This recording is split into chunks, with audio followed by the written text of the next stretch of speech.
go, go, go, go, go, go. That's the birthday. That's the birthday. Yo, Z-Pack! This episode is made possible by the generous sponsorship of Athena Health. Athena Health partners with hospital and ambulatory clients to drive results. They offer network-enabled medical record, revenue cycle management, patient engagement, care coordination, and population health services to build Health 3.0. Yo, get back to the work you love doing. Athena Health. Free up. Guys, welcome to the show. It's Monday night? Tuesday night? Yep. Tuesday night. Tuesday night. I just got back from Anaheim where, I'm all about talking. This month is sponsored by Athena Health. We're trying to talk more and more about physician burnout, clinician burnout, nurse burnout, and how we might alleviate it and to get technology out of the way to actually help us. And I didn't think I'd be really dealing with physically burned out stuff like the hills of Anaheim. And then my beloved Napa is also ablaze. And this is this just some houses there? It's a winery, Z. Is that Signorello? I think so. That is one of my favorite wineries in Napa, and it is now nothing but dust, which makes me very upset. Which makes me sad. We need to pour it out for Napa. You know what I'm saying? You know what? I'm going to endorse this action because many people have lost their lives. And on top of that, there was a... Is the cork in the bottle, Tom? Oh, yeah. I had to open it ghetto style. Mm-hmm. By the way, one of the things you guys may not know about Z before we get into tonight's topics, Z is a wine snob, wouldn't you say? This isn't even from Napa. This is from the Russian River Valley. Where do you think that is? It says Central Coast. Central Coast, that's Napa. It's not the... Anyway. Wouldn't you say you're a bit of a wine snob, Z? You remember the movie Sideways? Mm-hmm. Remember that bald dude, Giamatti? Yeah. Remember what he said about Merlot? That's right. That's what I think about your Central Coast piece of shit that you're drinking on my show right now with the cork pushed into it. You know what? This is a crime. I knew you were going to get aggro about this wine. And so guess what? Pop quiz, bitch. Behind you in the cabinet, you will find two wines, Z-Dog MD. Yeah, that's right. That's right. Okay? One is a $5 bottle of wine, and one is a $50 bottle of wine. And I want you to tell all of us which is which. Ooh. I had no idea this was coming, and it's probably a total lie, knowing Tom, but oh my God.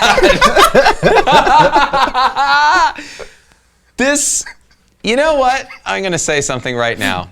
I hate you two so much, and yet you are my favorite people in the world because we're going to do this. All right, so we have the blue pill and the red pill, and Z-Dog is going to figure out which is the which $50 bottle.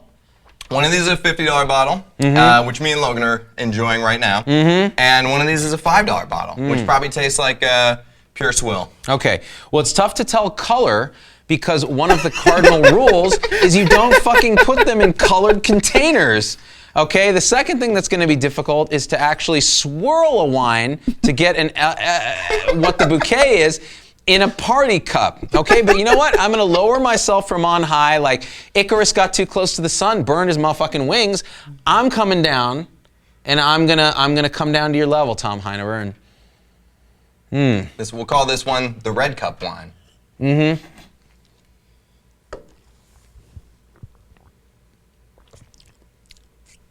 That is a simple yet delightful wine. I'm gonna guess it's a cheap Pinot Noir. Well, they're both cabs, so you're wrong. Problem number one. You know what? It's the kind of cab that tastes like a cheap Pinot Noir. Now let's try this one.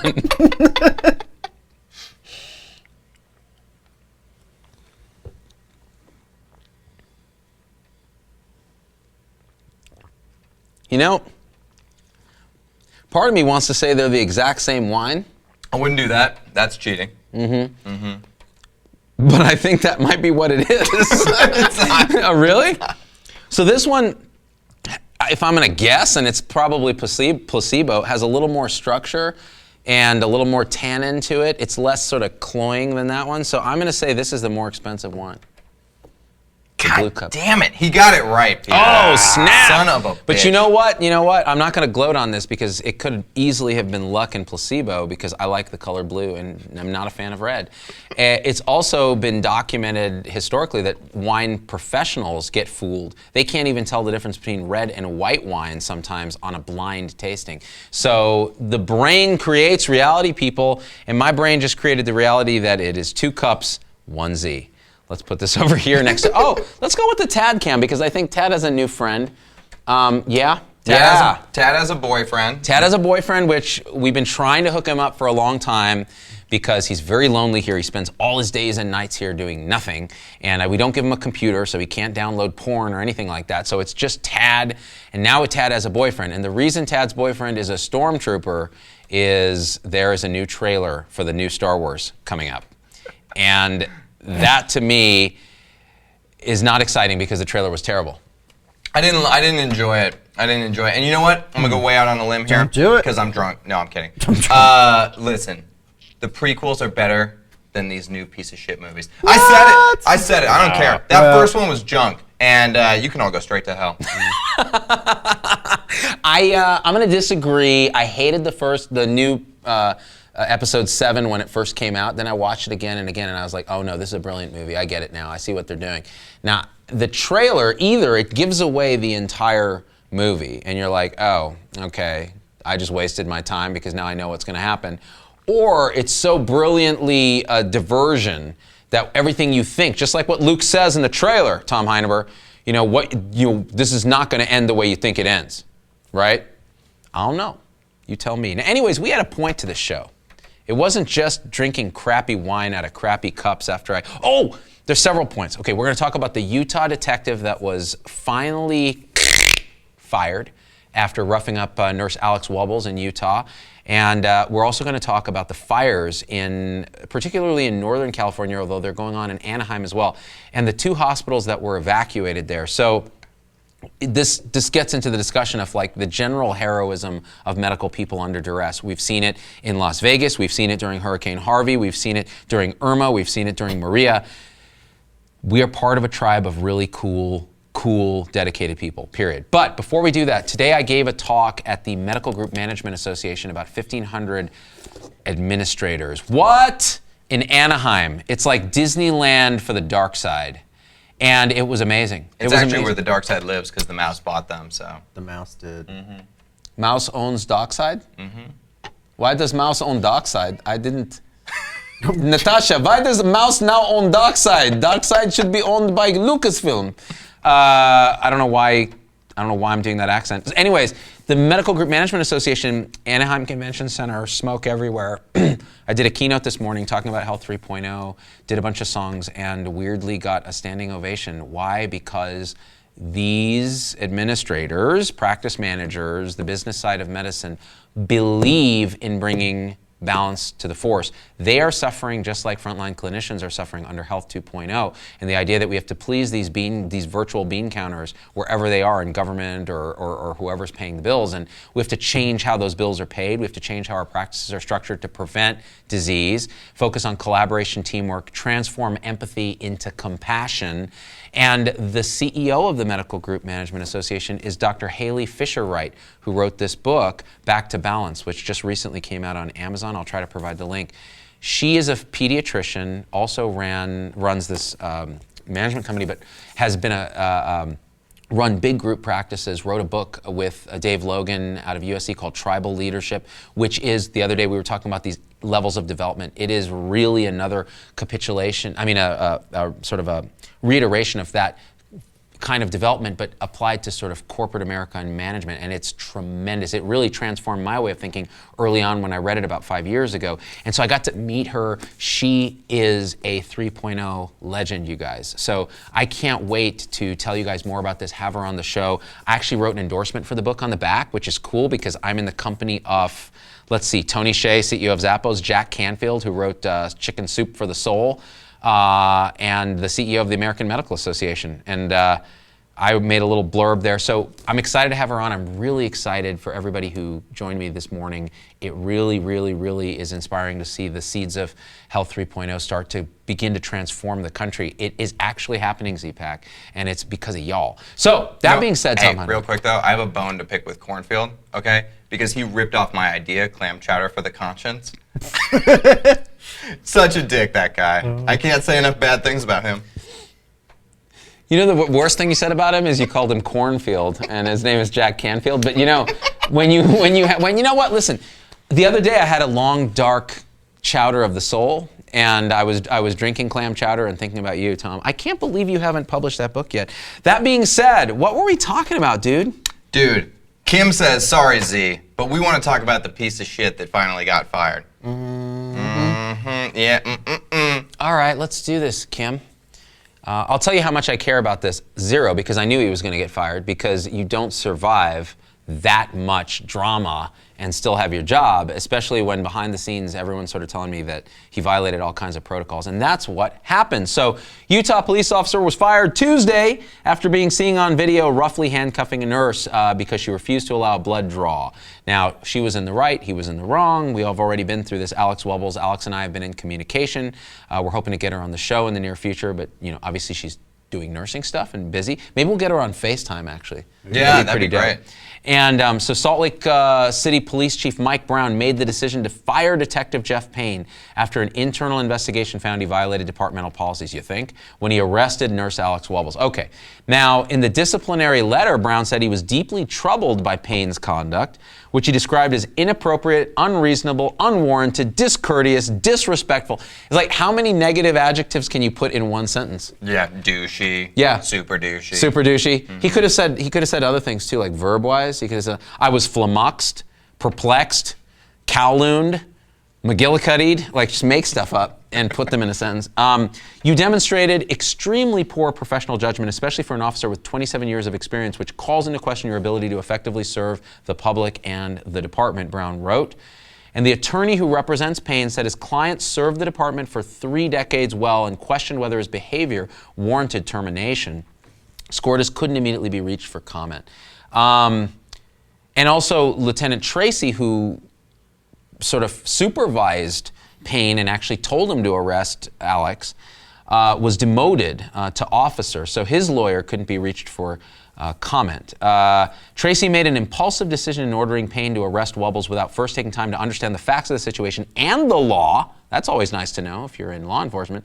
Brown wrote in his disciplinary letter, he said that the order created chaos and unnecessarily escalated the situation. Your lack of judgment and leadership in this matter is unacceptable, and as a result, I no longer believe, sir, that you can retain a leadership position in the department, Brown says. Well, what do you guys think, Z-Pack? Has justice been done? Was this an overreaction or an underreaction? Should they be frozen in carbonite and hung on Jabba's wall? Should Tad take them as a mate? Should they be put into the Phantom Zone like Superman 2 and sent into space? Son of Jor-El! Or is this appropriate? Let's read some comments. Alex Wu, the Wu, says, blacklist those fools. Michelle Desmet says she needs to sue him. I hate litigation. I really do. That's the thing. I'm not just because I have a thing about that, being a doctor. Whatever. That guy spent 27 years on the force, clearly violating the laws he swore to uphold. Kim Gibbs. There you go. Oh, and so there was more. So apparently, Payne did run afoul of disciplinary proceedings in the past. In 2013, he was disciplined after an internal affairs investigator confirmed that he sexually harassed a female coworker in a, quote, persistent and severe way. So he's apparently used to mistreating women, if you believe that. And apparently the investigator did. And so there's that. But now on his defense, he was had commendations for solving burglary cases and was shot in the shoulder during a traffic stop in 1998 while trying to grope the person who was stopped. I'm kidding, I made that up, but it just feels right. All right, what do you think? Neutral zone, put him into the Phantom Zone, send him into space? What do you think, Tom? I'm gonna drink your expensive wine right now. You can't just say things, Z-Dog MD, okay? That's rude.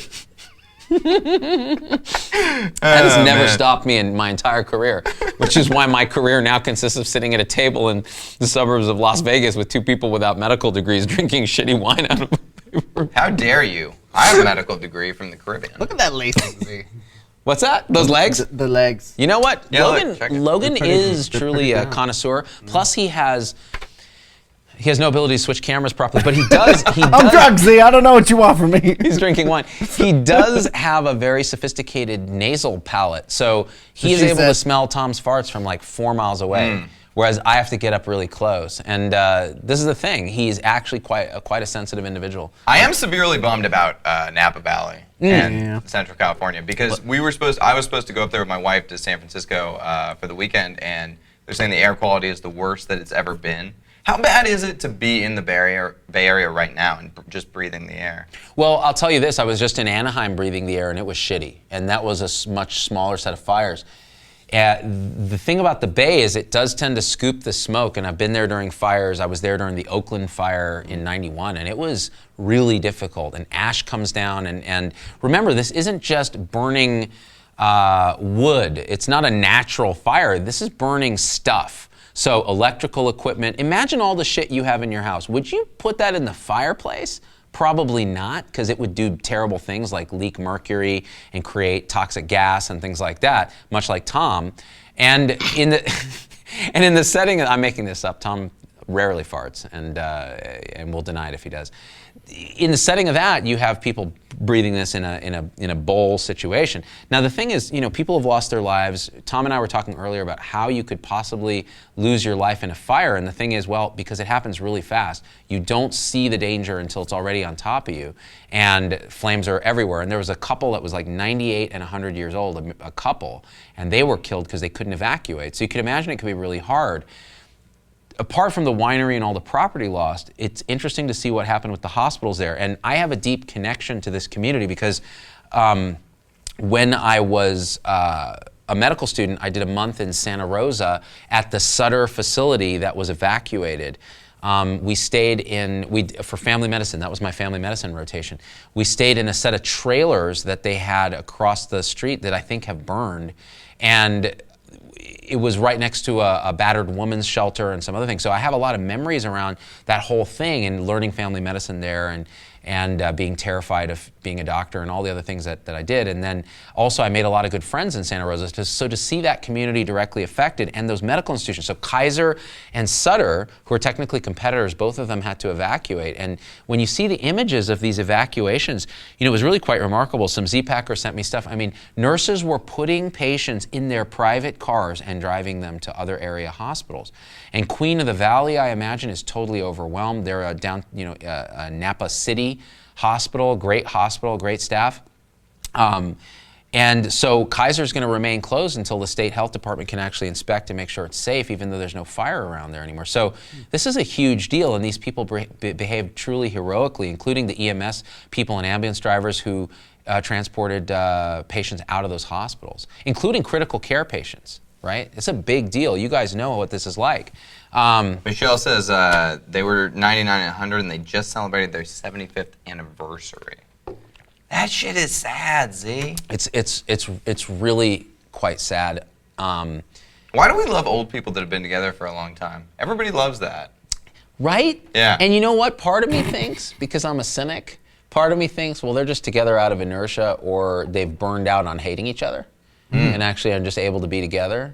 And maybe I'm just, I'm projecting on a lot of the older relationships that I've seen. They're sort of marriages of, not necessarily of love, but of, particularly in immigrants. Yeah. Marriages of arrangement or marriages of convenience or whatever. And then they get into the boomer years and they realize, wait, we're typical boomer narcissists and we can't, why are we still doing this? And you get these late life divorces and things. So to get to 100, yeah, that's a big deal. Well, it kind of goes into the conversation we had about spiral dynamics and Maslow's hierarchy, right? Like marriages used to be for resources and now marriages are for self-actualization. For self-actualization. And it's hard to walk the path with somebody and self-actualize continually along the same steps for 75 years. That seems ridiculously hard. It's hard, and if you're on a particular path to self-actualization, you want your spouse to be with you, but often you may be at different levels of personal development, spiritual development, whatever it is. There's different planes of development, right? So it's not just, you can have intellectual development, there's a type of spiritual development, and not just religion, meditation, spiritual practice, etc.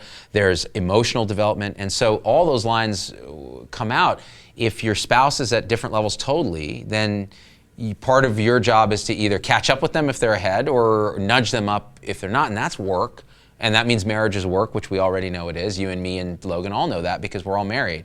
And you have to put work into a marriage. So, do you remember when Ben Affleck got up there at the Academy Awards when he won for Argo, and he said, marriage is work, but it's the best kind of work. He was talking about his marriage to Jennifer Garner. That went well. And there were reports that afterwards she was pissed because she's like, oh, it's work being married to me? Huh? I was in Electra, bitch. Okay? And then they got divorced. And then he got a really bad tattoo of a phoenix from Harry Potter on his back. He's a grown man. He did that. It was really Ben strange. Affleck did this? Mm-hmm. Can I tell you how much I fucking hate Ben Affleck? I really hate him. He did this thing on, who's that guy, Bill Maher's show? Yeah. Where he debated Sam Harris, who's my personal hero. Mm-hmm. And Sam was just basically, devastating him. And he's like, no, you're just a racist, Sam. He's like, no, I'm saying this and this. And Bill Maher was agreeing with Sam. Yeah. And he was just being a whiny little bitch. And, I wish Sam would have gotten up and just slapped him across the face, across his freaking... Was he Deadpool? No, that was the other guy. Ryan Reynolds. Right. Ryan Reynolds is like good Ben Affleck. Well, Affleck's in Heat again. I don't know how the show became about him, but now it is.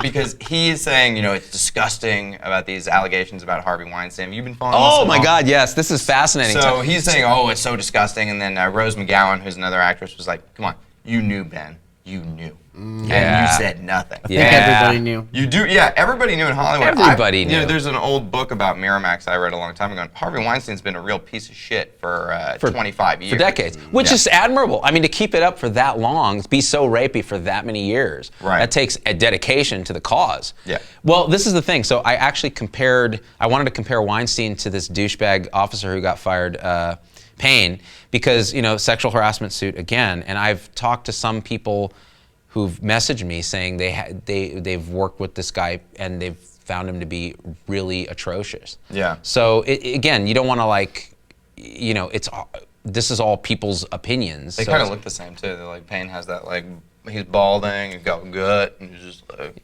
hey ladies, what's up? You know what? Just because you're balding and have a gut doesn't mean you're rapey, okay? But Weinstein is pretty awful, and everything that's coming out, and it's not like he's denied any of it. He's like, well, I grew up in the 60s and 70s, I came of age. It was new age shit, you just harass people. One of the deals, like he had masturbated in front of somebody in a hall. Who hasn't? I mean, who really, honestly? Wait, was this I Payne? didn't want to be Was the this first one to say that. Payne or Weinstein? No, not Payne. Oh, okay. Weinstein. Yeah, no, now, listen. I don't want to libel Payne by even implying that Payne masturbated in front of anybody, okay? Jeez. You guys want to hear a crazy story before we get off Harvey Weinstein?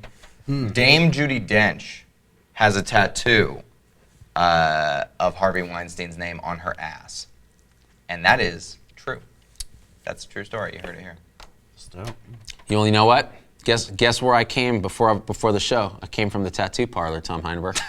And I had Lieutenant Detective Payne tattooed as a tramp stamp on my lower back. So it's the same thing. Sometimes you just have to celebrate assholes by tattooing their name on your buttocks. People are like, stop gossiping about movie stars. But I don't think it's gossiping about movie stars because this is a man in power abusing his power for sexual favors against women, which could obviously happen in healthcare and has in the past. And I'm sure we're only months away from some sort of scandal of the same type in a healthcare setting.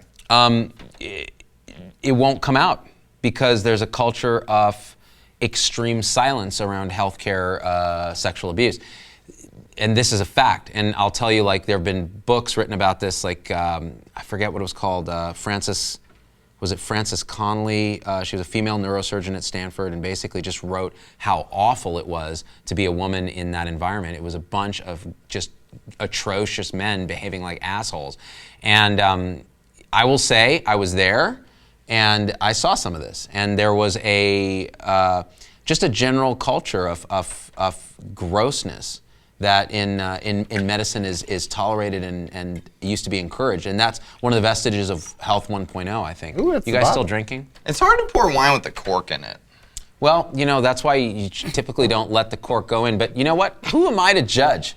After even like half an inch of this, a wonderful whatever it is, I just don't care anymore. So what do we got, Tom? Brad says, so terrible. Women surgeons have to go through hell. Yeah. So, just in terms of sexism in industry like this, you saw a lot of this when you were coming up? Because you would have been coming in right around the time, I imagine, the female ranks were swelling. Oh, yeah. We had a plurality of women in our residency group. And that doesn't mean, and you know what? I got to say this, like, I know it affected them, but they were so freaking, they almost had to overcompensate in projecting an aura of toughness just to be able to get through that space. And it was worse earlier and it had gotten better by the time I was there. Like Mrs. Dog never really encountered it, but there was some real just grossness. And I think it's gotten a lot better, but it's still a struggle. And I think, in society as a whole, it's a problem, but in medicine, it is really a vestige of, like, women really only significantly joined the ranks in the last few decades, and it had been a, white male thing for a long time, and then it became a brown and white male thing, and then women started really folding in, and so now we're seeing a lot more diversity. We got yelled at the other day when we did the interview with the UCSF medical students, and we were talking about diversity and all this shit, and they were all dudes. Yeah. It was like a sausage party in an Airbnb. The reason was that the video we shot needed all men in it, but I think their class is pretty much as diverse as any class has ever been in terms of both gender and everything. Plus, I think those dudes wanted to come to Vegas and bro down, you know what I'm saying? You know what I'm saying? Because that's what we do, we bro down. Bro is a verb. And listen, gender equality and stuff, but we can't bro down with you ladies here, you know what I'm saying? Like, You know what I'm sorry. Sorry. But if Jessica any of y'all want to Evans- bro down, just hit us up. Because we're down Jessica for it. Evans said, when I got accepted to medical school, my grandfather told me he would never trust a woman doctor. A woman's place is in the kitchen raising children. That's her grandfather said that to her. Yeah. I said that last week. What did you say, Logan? You said that last week. Kidding. Being married to a wife who works and has a career and a life of her own. She hit me, Z. I Repeatedly. know. You are You an deserved abused, it in that case. abused man. Bro down. Get any more hick than that, Vicky Fielding? No, we can get a lot more hick than that, Vicky, but we'll save it for another show. It's like a hoedown, but with all bros. It's a bro down, baby. Peace, love, and wine, Laura Strong. California state hospitals are male-led, Claire Church. I think for the most part, although I'd have to look at the statistics on that. In terms of, I know we had a female CEO at Stanford for a while before she was replaced by a male. But Listen, Sanja says, yeah, some girls can bro down. No, you can't, Sanja, okay? Girls, they cowgirl up. You know what I'm saying? I believe it's Sonia, but I may be wrong. I think the J is pronounce everything silent. just with the J. I'm just like, yeah, Sonja. Some gals can bro down. Logan getting a beat down when he gets home. Rachel Kinman. Well, now it's true. Mm-hmm. It's true. That's why Logan loves guns so much. It's like a protective outer layer against a gooey, vulnerable center. Let's see. Christopher Lloyd. Still plenty of RBF among male and female doctors, but female surgeons have the worst of it, like they're ready for a fight. Oh, RBF, resting bitch face.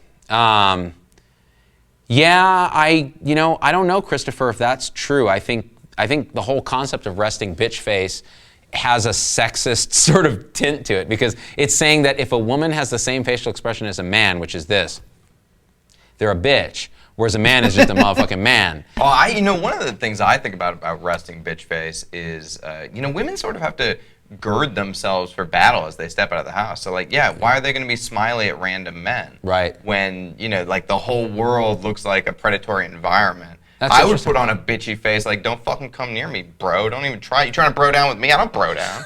You know what I'm So saying? what's my excuse for my resting bastard face? You smile at everybody. I see you in random places. You're just all smiley. smile. You're a smiley McGillicuddy. In fact, usually when I'm caught in public, because I forget sometimes that some people might know who I am when I'm traveling, it just doesn't occur to me that I might get recognized until I do. And so I'm just sitting there at like an airport, like doing this. My life, why is my life so hard? And then I'll look up and there'll be like somebody there. Hey guy, what's up, Z-Dog? Oh my gosh, I'm a big fan from Duluth. Could I get your selfie with you? Oh my gosh, I really love that time that you did that thing with Darth Vader. And the whole time before that, I've just been like, oh, and I have a face that looks like I just sniffed a combination of feces, urine, and that stuff that gets under people's penises. Cocaine, that's right. Cocaine. Colleen says, I love it when people tell me to smile. Have you ever in your life told a woman to smile? Oh my God, are you ready to get punched in the face? Why would you even do it? It doesn't make sense to me. It makes no sense. Aaron Bullock says, my RBF is strong. I get called out all the time. I like that, Aaron. Looking at your avatar, you even have an RBF in the avatar. And it's tiny. No, you don't. You're smiling beautifully. Vicky says, thanks for bro-dowing for cowgirls who have to cowgirl up. You're welcome, Vicky. We got your back. Brother to sister, you know what I'm saying? Cowgirl to cowboy. It's what we do, bro. I'm going to send you out some of this cheap wine, all right? It has a screw top. I don't think you can ship That's how you know it's wine, cheap. so. You know what? Screw tops, though, all joking aside, Z-Pack, this is a teachable moment. Screw tops are the second most ideal enclosure for wine. Blasphemy. Because they don't cause something called corking. Corking is a kind of a mold that grows on a certain percentage of cork, which is a natural bark of a tree in Spain, and it fouls the wine. So every 10th bottle or something will be destroyed by corkage. The screw tops don't have that problem. Now, the ideal enclosure for wine is what wine, Tom Heineber? Do you know? I don't know, but it reminds me of a song that Lil Uzi once said, which was screw top, pop top, cooking up dope in the hot box. That's not how that goes, Tom. Mm-hmm. What were you saying? What's the best enclosure for A wine? vacuum. My mouth. Logan had it right. It's a vacuum in my mouth. Yes, the best enclosure for wine is Tom's mouth hole. In a vacuum. Put it right in my mouth hole, people. The vacuum part of a box wine.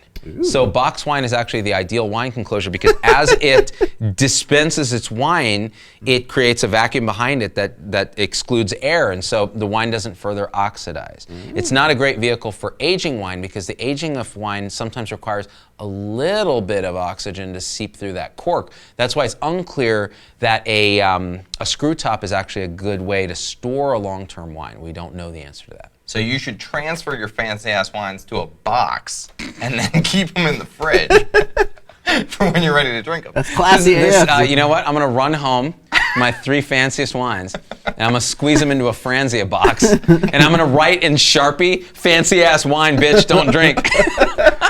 Hey, there's this comedian I'm trying to get on our show. His name's Bert Kreischer, and he drinks a box of wine a night. Not the small boxes, too, a real Franzia every night. And he got bullied by Joe Rogan into doing something called Sober October. So for the month of October, he's going sober. And I'm worried about Bert, and I actually want to get him with you to make sure he doesn't die. This is what's going to happen. Sober October is going to turn into Withdrawal Wednesday, and delirium. Is there a day of the week that starts with a D, other than dilaudid day? Yeah, no, that's a bad idea unless he's got some support. Yeah. Because if he drinks that much wine a day, his tolerance, we did a whole show on alcohol withdrawal called Delirium Tremendous. I highly recommend you check that out. I'm going to try and get Bert on the show next time he comes through Vegas and tell us how his sober month went. I think that's a great idea. I just don't want him withdrawing on the show. Because, dude, if you guys have taken care of alcohol withdrawal, it is a pain in the ass. Like, they're trying to clown punch you. There's hella violence. By the way, you know what I wanted to do, Tom? I have this song called Take 'Em Down about, it's an original song that we wrote with this ER doc, Rob Orman, who's a friend of mine, about sedating agitated patients. And I actually listened to it on the plane coming back. I haven't heard it in years, and I was like, I like this song. We should make a video for it.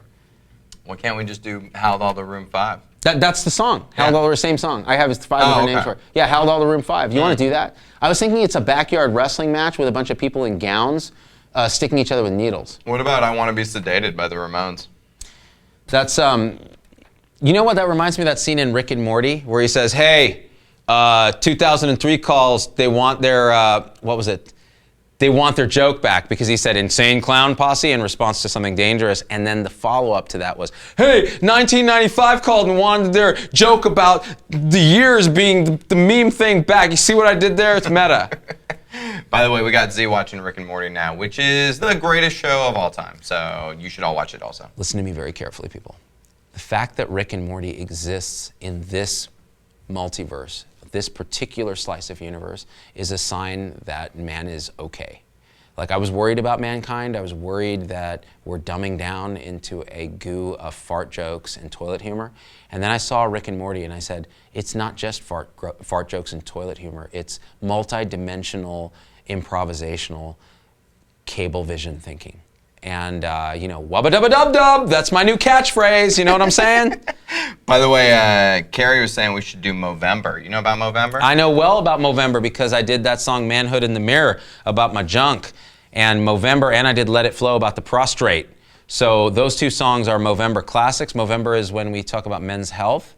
And not like men haven't dominated the planet for the entire history, but they do not dominate their own personal health very well. But you know what you gotta do for Movember, right? What's that? You gotta grow a mustache. That is dumb. And me and Logan already got one. Logan's is pathetic, but mine's is good. And you should grow one too. Can I grow like a Jon Snow, like really lame frizzy mustache? Then you'd look just like Logan.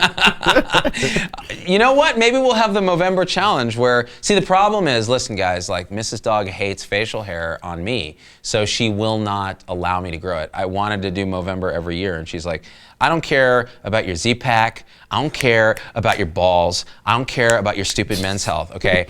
All I care is that your face isn't covered with shit called hair. It doesn't happen in this house. If you want to sleep somewhere other house, you go ahead and you do that. And that was how it went down. Yeah. My wife won't let me grow a beard, but I look like I'm 16 when I don't have a beard. So I need this beard. You need this beard, Tom Heineber. You need this beard. We all need that beard. What do you think, Should Tom? we wrap it up, Z? I think so. I say we wrap it. I say we wrap it so hard. Also, Liliana Cook gave me the best compliment. She said, cop fired, California fired, Tom Heineber on fire. You're welcome, girl. Bring the funk just for you. This has been one of the greatest days in Tom Heineber's life.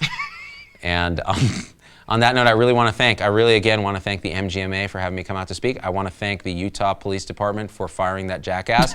I want to thank nature for stopping the fires soon, please. I'm prophylactically thanking you because people's lives and livelihoods are in danger. I want to thank I want to thank FN 473 here for being a good partner for Tad.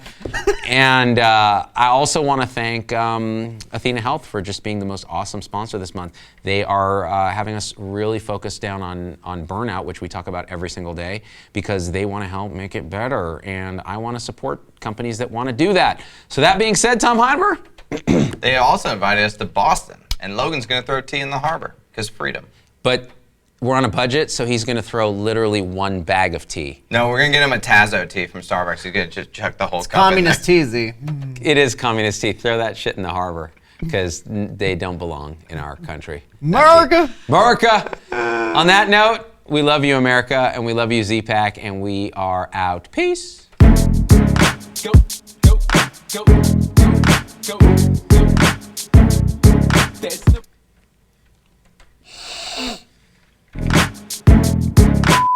Yo, Z-Pack! This episode is made possible by the generous sponsorship of Athena Health. Athena Health partners with hospital and ambulatory clients to drive results. They offer network-enabled medical record, revenue cycle management, patient engagement, care coordination, and population health services to build Health 3.0. Yo, get back to the work you love doing. Athena Health. Free up.